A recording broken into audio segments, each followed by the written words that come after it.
ए है वो बी में बदल रहा है।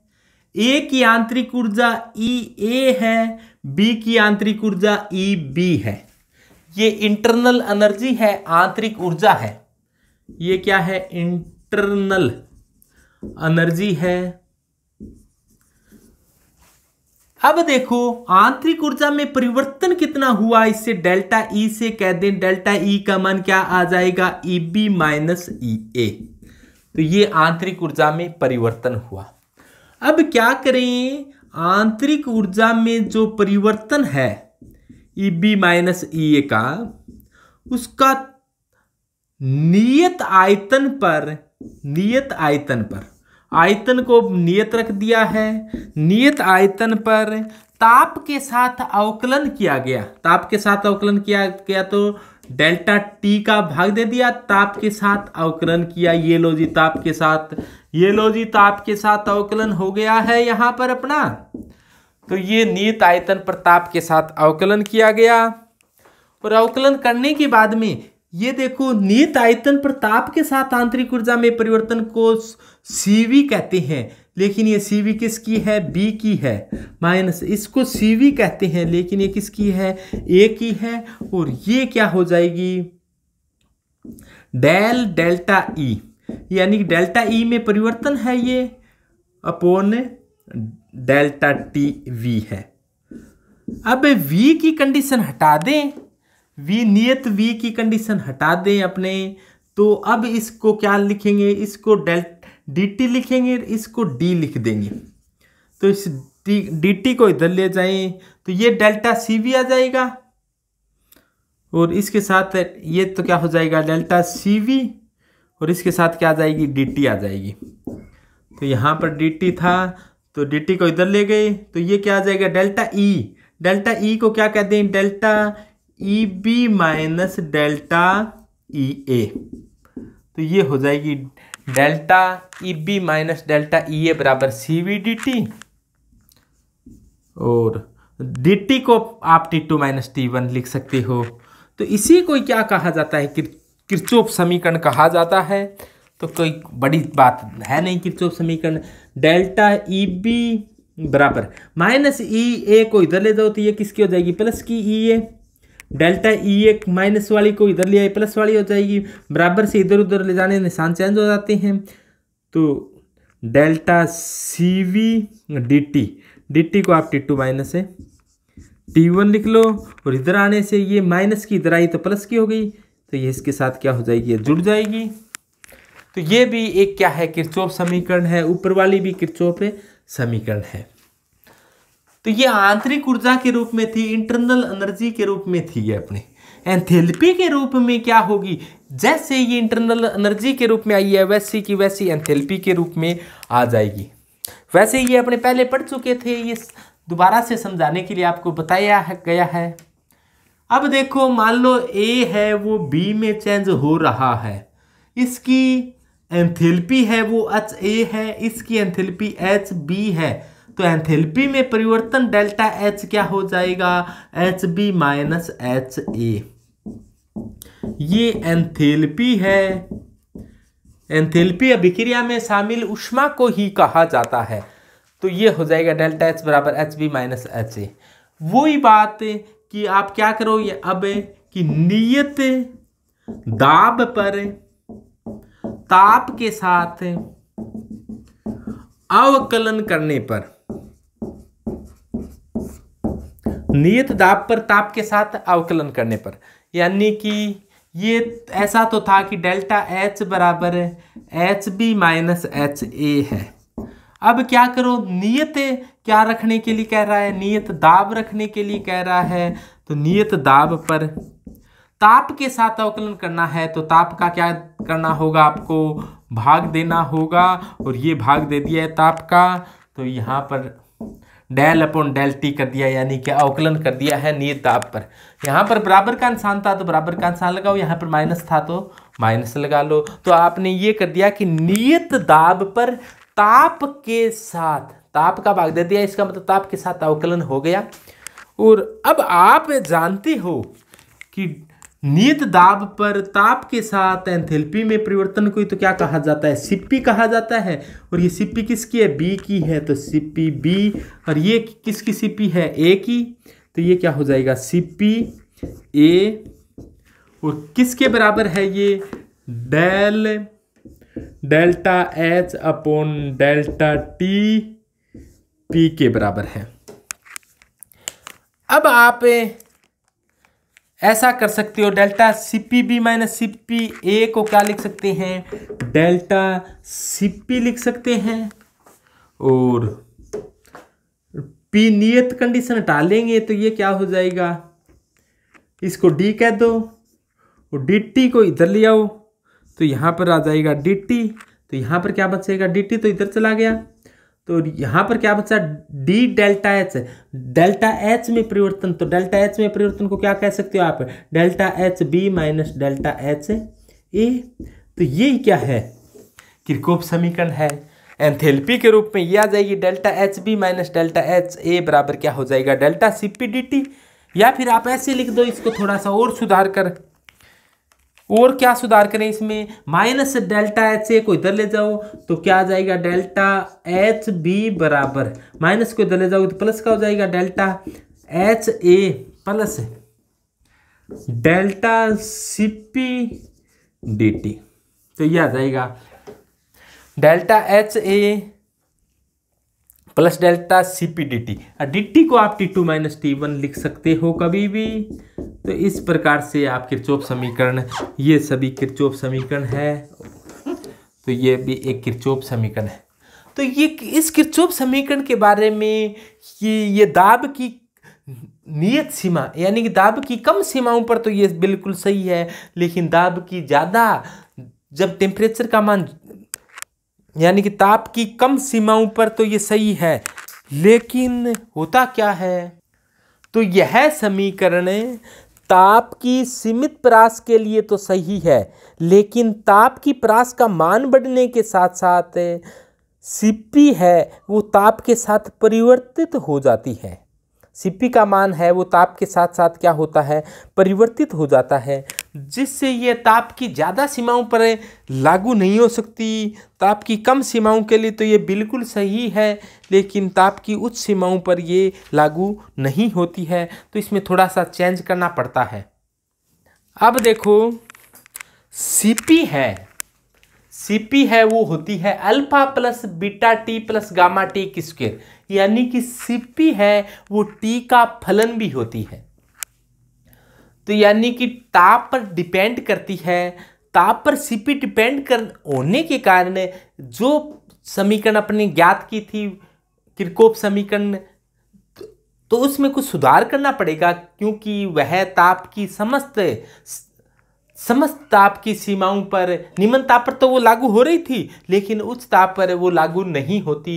क्यों नहीं होती, क्योंकि सीपी है वो ताप का फलन है।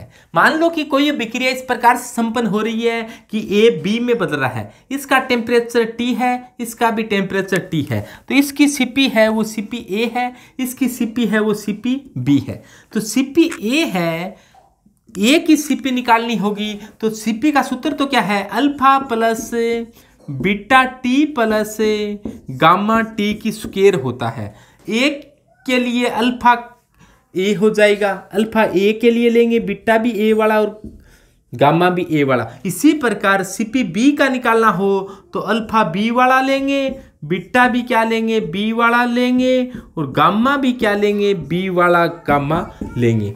यानी कि पहले ए वाला गामा लिया गया और फिर अल्फा बीटा गामा ए वाला ले लिया, अल्फा बीटा गामा बी वाला ले लिया। इसको आप ऐसा करें, इसको समीकरण नंबर 1 मान लो, इसको समीकरण नंबर 2 मान लो। समीकरण 2 में से 1 को घटा दो, यानी कि समीकरण 2 माइनस 1 करने पर, कि 2 समीकरण में से 1 समीकरण को घटाने पर क्या आ जाएगा, बाएं तरफ वालों में बाएं तरफ वाला घटा दो, दाएं तरफ वालों में दाएं तरफ वाला, तो क्या हो जाएगा कि सीपी बी माइनस सीपी ए।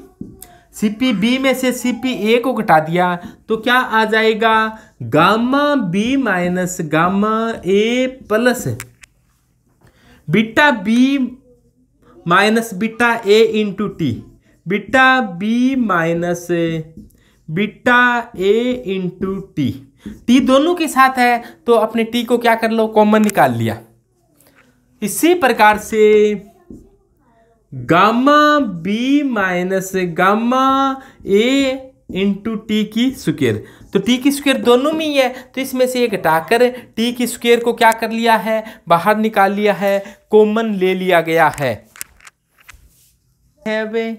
कि इसको आप कैसे लिख सकते हो, इसको तो आप कह दो alpha B minus alpha A को डेल्टा अल्फा कह दो, प्लस ये beta B minus beta A को डेल्टा बीटा कह दो, और इसके साथ क्या है टी है, plus gamma B minus gamma A को डेल्टा गामा कह दो, और इसके साथ क्या है टी की स्क्वायर है। तो ये आ जाएगा डेल्टा सीपी बराबर, तो इधर क्या आ गया, ये डेल्टा सीपी कह दो, तो डेल्टा सीपी बराबर delta alpha plus delta beta T plus delta gamma T की स्क्वायर आ गया है। यहाँ पर अपने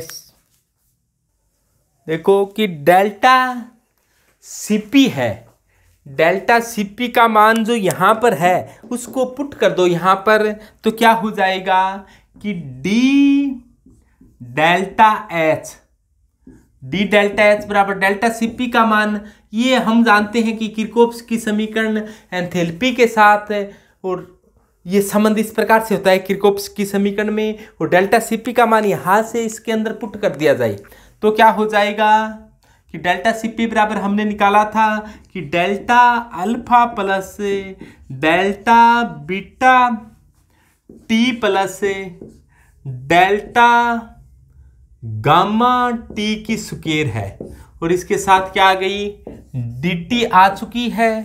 अब इसका क्या कर दिया जाए, समाकलन कर दिया जाए, तो आप ऐसा कहोगे कि समाकलन करने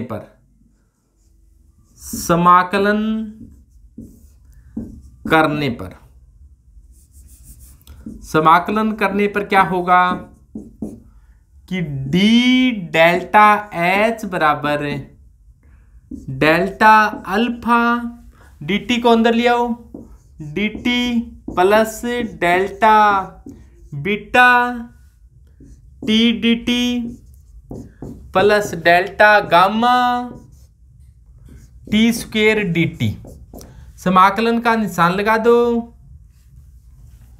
तो ये समाकलन का निशान, अल्फा को अपने बाहर निकाल देंगे, यहाँ बीटा को बाहर निकाल देंगे, यहाँ गामा को बाहर निकाल देंगे। ये मान लो डेल्टा एच, ये मान लो पहले ताप T1 है तो जो एंथैल्पी है उसको डेल्टा H1 कह दो, ताप T2 हो गया तो एंथैल्पी है उसको डेल्टा H2 कह दो। इसी प्रकार T1 है T2 है, T1 है T2 है, तो इस प्रकार से अपनों ने कह दिया कि T1 T2 पर डेल्टा H1 H2 कह दिया। डेल्टा H का समाकलन d डेल्टा H है तो इसका समाकलन डेल्टा H ही हो जाएगा, तो डेल्टा H ऊपर वाली सीमा और नीचे वाली सीमा, इसको पहले ऊपर वाली सीमा को लिखें फिर माइनस का निशान लगाकर नीचे वाली सीमा, तो डेल्टा H1 ये आ जाएगा, डेल्टा अल्फा बाहर आ जाएगा, डेल्टा अल्फा dt का समाकलन क्या होता है t समाकलन कर दिया। अब सीमाओं को इस प्रकार से लिख दो, नीचे T1 और ऊपर T2, फिर प्लस का निशान,